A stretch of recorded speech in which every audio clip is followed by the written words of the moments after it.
அப்படின்னாவே சாமி படம், அரசியல் தலைவர் படம், அப்புறம் இந்த ஹீரோஸ் இருக்காங்கல்ல, சினிமா ஹீரோஸ்க்கு, அப்புறம் இந்த மாதிரி தான் வந்து இந்த ஆர்டிஸ்ட் நடத்திட்டு இருந்தாங்க. இது சந்தை, உலகம் பூராவும் இந்த சந்தை தான்.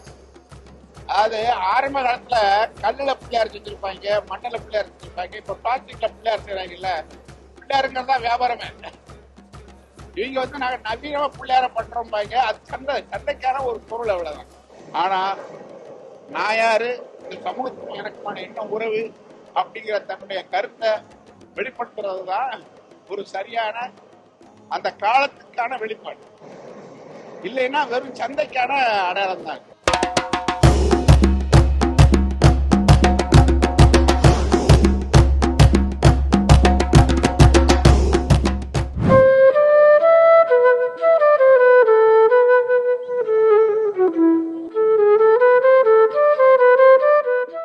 இப்போ வந்து பார்த்துருக்கீங்க, இங்கே இருக்கிற இசைக்கருவி எல்லாமே வந்து பார்த்தீங்கன்னா கிராமிய பழங்குடி இசைக்கருவி, தமிழ் கிராமிய பழங்குடி இசைக்கருவி. அப்புறம் நம்ம இந்தியா ஃபுல்லாக உலகம் முழுவதும் இருக்கிற கருப்பர்கள் எல்லா பழங்குடி கிராமிய இசைக்கருவிகளும் இருக்குது. எங்கள் ஆதி கலைக்கோளில் வந்து இந்த இன்ஸ்ட்ருமெண்ட்டை வந்து நான் ஷோகேஸ் பண்ண வந்திருக்கேன். ஆதி கலைக்கோள் என்னென்னு சொன்னேன்னா, ஒரு வார்த்தையோட அழகாக சொன்னேன்னா, நம்ம கலைகளை வந்து அழியாமல் பாதுகாப்பாக கரை சேர்க்கிறது தான் ஒரு ஆதி கலைக்கோள். அந்த கலைகளை வந்து மீட்டு உருவாக்கம் பண்ணணும். அந்த கலைகளுக்கும் அந்த கலைஞர்களுக்கும் வந்து வாழ்வாதாரம் கொடுத்து நம்ம தமிழ் கலைகளை வந்து முன்னிறுத்தணும். ஒட்டுமொத்த கலைகளும் நடனங்களும் இசைகளும் இசைக்கருவிகளும் அதுதான் ஆதி கலைக்கோளுடைய முழு நோக்கமே. நான் வந்து பார்த்தீங்கன்னா ஒரு 150 மேலே இசைக்கருவிகளை வந்து வாசிப்பேன். எதுக்காக பழங்குடி கிராம இசைக்கருவிகளை வாசிக்கிறேன்னா, கீபோர்டு கிட்டார் வந்து பார்த்தீங்கன்னா நீங்கள் வந்து ஒரு 2 weeks 1 month 3 month 6 month 1 year எப்படி நம்ம கற்றுக்கலாம். ஆனால் பழங்குடி கிராமிய இசைக்கருவிகளை வந்து நீங்கள் வந்து அதை வந்து அதை கலெக்ட் பண்ணுறது நீங்கள் வாங்கத்தே வந்து ஒரு பெரிய சிரமக்குரிய சாத்தியமற்ற விஷயம்.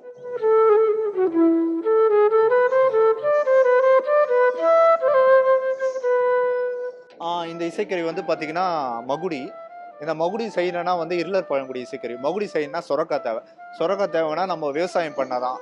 சொரக்காலே நிறைய இருக்குது. நீட்டு சுரக்காய் இருக்குது. அப்புறம் வந்து பார்த்தீங்கன்னா குண்டு சுரக்காய் இருக்குது. கிண்ணார செய்கிற சுரக்காய், பல விதமான சுரக்காய் இருக்குது.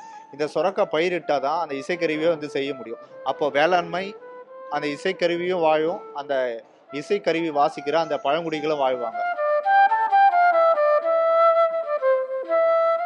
இந்த இசைக்கருவி பேர் வந்து நம்ம தமிழ் கிராமிய இசைக்கருவி. பல ஆண்டுகள் வந்து பழமையான இசைக்கருவி.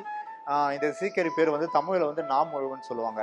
அப்புறம் வந்து நிறைய பேர் இருக்குது. மோர்சிங், முகர்சங், மோர்சாங், ஜார்ப், ஜூசார், மவுத்தார், நல்ல பெரிய பேர், நிறைய பேர் இருக்குது. எதுக்காக இத்தனை பேர் சொல்கிறேன்னா, நம்ம இசைக்கருவி தான், நம்ம கலாச்சாரம் தான், நம்ம விட்டுட்டோம். அவங்க வந்து திருடிட்டு போய் வேறு பேரில் வச்சுருக்காங்க. இது வந்து நிறைய காமெடி சீக்வன்ஸு பேக்ரவுண்ட்லாம் நிறைய யூஸ் பண்ணுவாங்க. இளையராஜா சார், ரகுமான் சார் இந்த இன்ஸ்ட்ருமெண்ட் நிறைய யூஸ் பண்ணுறாங்க. இதில் நிறைய நம்ம ஜதிகள் சொல்லி நிறைய வாசிக்கலாம். அப்புறம் வந்து பார்த்தீங்கன்னா எஸ்எஃப்எக்ஸ் சவுண்ட் யூஸ் பண்ணலாம்.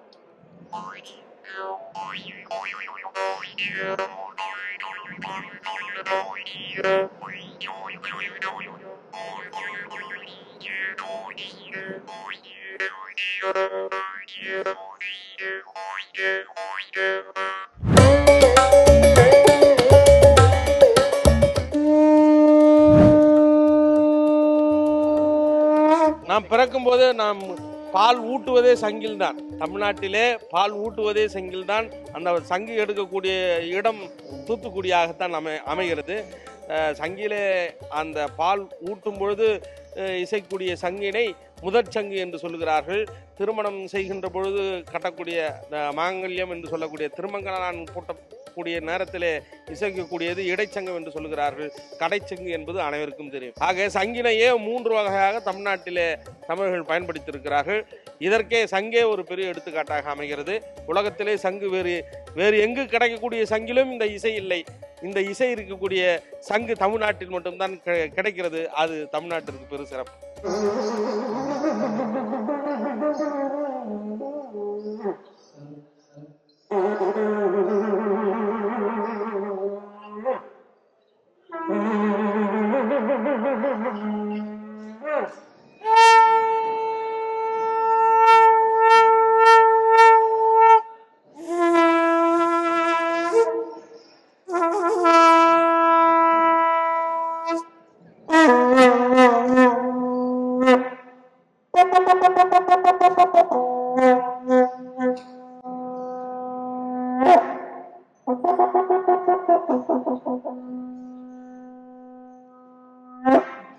அனைவருக்கும் இசை வணக்கம். என்னோட பேர் வந்து மணிகண்டன், சவுண்டு மணி அப்படின்னு வந்து எல்லாம் சொல்லுவாங்க. நான் கிட்டத்தட்ட இது வரைக்கும் ஒரு 350க்கும் மேற்பட்ட பாரம்பரிய இசைக்கருவிகள், பழங்குடி மக்களோட இசைக்கருவிகள், ரொம்ப என்டேஞ்சர் ஃபேஸில் கூடிய இசைக்கருவிகள்லாம் கலெக்ட் பண்ணிட்டு இருக்கேன். அது மட்டும் இல்லாமல் இலக்கியங்களோட ரெஃபரன்ஸ் எடுத்து அதுலேருந்து இசைக்கருவிகளை வந்து நாங்கள் உருவாக்கிட்டு இருக்கோம். ஸோ எங்களோட டீம் பேர் பார்த்தீங்கன்னா பரம்பரா கலைக்களம் அப்படின்னு வந்து நாங்கள் இயங்கிட்டு இருக்கோம். இப்போ என் கையில் இருக்கக்கூடிய இசைக்கருவி வந்து திணை சார்ந்த இசைக்கருவி. இந்த இசைக்கருவி வந்து மருத நிலத்துக்கான இசைக்கருவி. மருத நிலம் அப்படின்னு வந்து பார்த்தீங்கன்னா வயலும் வயல் சார்ந்த இடம். அப்படிப்பட்ட ஒரு இடத்துல இது வந்து மரக்கா படியாக பயன்படுத்துவாங்க. காலப்போக்கில் இது வந்து ஒரு இசைக்கருவியாக பயன்படுத்தியிருக்காங்க. அதோட இசை தான்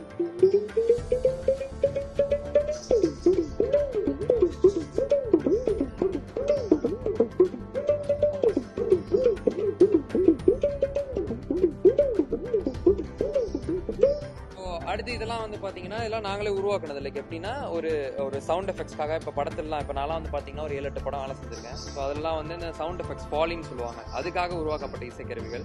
இப்போ அதிகமான ஒரு காற்று சத்தம் இருக்குன்னா அது வந்து இதை வச்சு தான் உருவாக்குறோம்.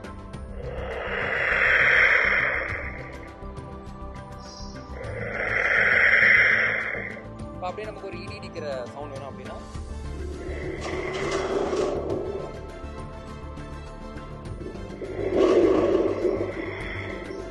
இந்த இசைக்கருவி பேர் வந்து பார்த்தீங்கன்னா நாமுழவுன்னு சொல்லுவாங்க. அதாவது நாமுழவு அப்படிங்கிறது நாவால் முழவக்கூடியது.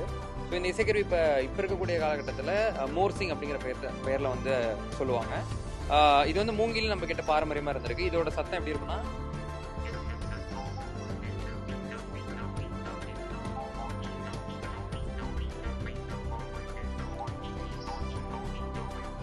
இதே வந்து நமக்கு மெட்டலில் வாசிக்கும் போது இதோட டோன் இன்னுமே வந்து ஜாஸ்தியாக இருக்கு.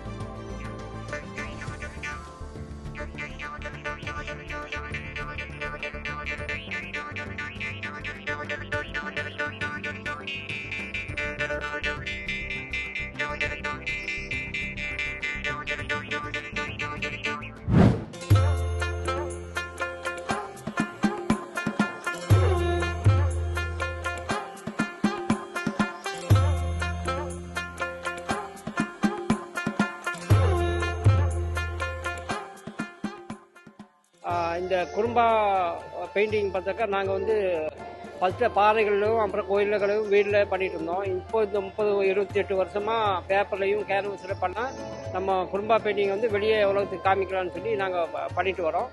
இந்த குறும்பா ஓவியத்தில் முக்கியத்துவம் என்னன்னாக்கா கலர்ஃபுல்லாக இயற்கை வனத்தில் இருந்து பண்ணுறோம். அதாவது வேங்க மரத்தில் பால், கட்டை செடியோடைய இலை, அப்புறம் தும்பக்காய் கூட செடி, இதில் காய், குங்குமக்காய் இதெல்லாம் எடுத்து நாங்கள் இந்த வண்ணங்கள் தீட்டி நாங்கள் நம்ம வாழ்வதற்கு நம்ம குடும்ப கலாச்சாரத்தை வந்து காமிச்சு வரோம். ஒவ்வொரு பெயிண்டிங்கும் பார்த்தாக்கா ஒவ்வொரு கதை இருக்கும். கோயிலை பற்றி, திருமணம் பற்றி, அப்புறம் தேர் நடக்கிறத பற்றி. இந்த ஓவியத்தில் முக்கியமாக என்னன்னாக்கா எங்கள் மக்கள் வந்து கற்றுக்கணும். ஆக்சுவலாக இந்த பெயிண்டிங் கற்றுக்கிட்டாக்கா நம்ம அவங்க பாரம்பரிய நம்ம அந்த விஷயங்களை கொண்டு போகலான்னு சொல்லி நிறைய விஷயங்கள் இந்த நம்ம கலாச்சாரத்தில் அழிஞ்சிட்டு போகுது.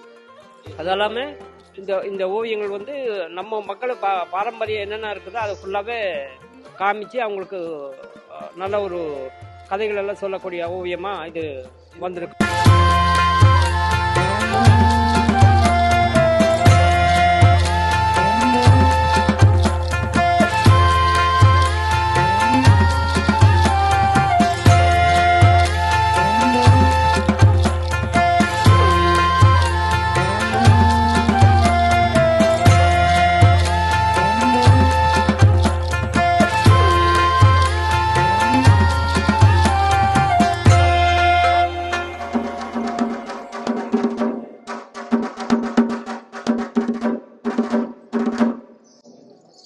உடனுக்குடன் செய்திகளை தெரிந்து கொள்ள சன் நியூஸ் பெல் ஐகானை கிளிக் பண்ணுங்க.